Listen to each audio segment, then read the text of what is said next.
له شوره ډک خو اوس یې رنګونه پیکه شوي ښکاري.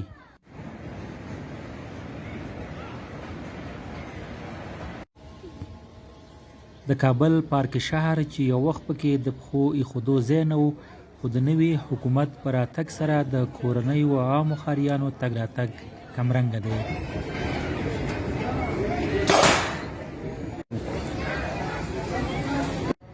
پارک ته له ننوتلو سره هر څوک پلټل کېږي، آن طالب جنګیالي.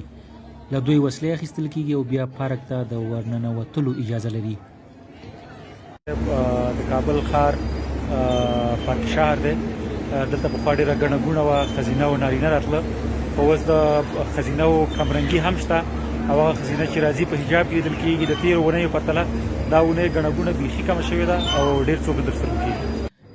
موږ له یو شمېر طالب جنګیالیو سره خواله هم وکړه. دوی ډېری د هلمند او کندهار وو. د وخت تېرۍ لپاره راغلي وو او د ځینو خو لومړی ځل و چې دې زانګو ته پورته شول. د پخواني پرځول شوي حکومت پر مهال دا پارک له شوره ډک و. دلته به کورنۍ او په تېره بیا نجونې ډېرې راتلې، خو اوس ښځینه برخه کمرنګه ده او کومې چې راځي نو حجابونه یې کړي وي.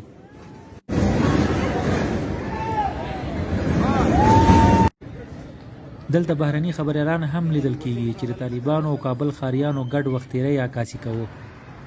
یوه ډله خلک بیا دلته راټول وو. یوې بهرنۍ خبریالې له یوه طالب مشر سره خبرې کولې.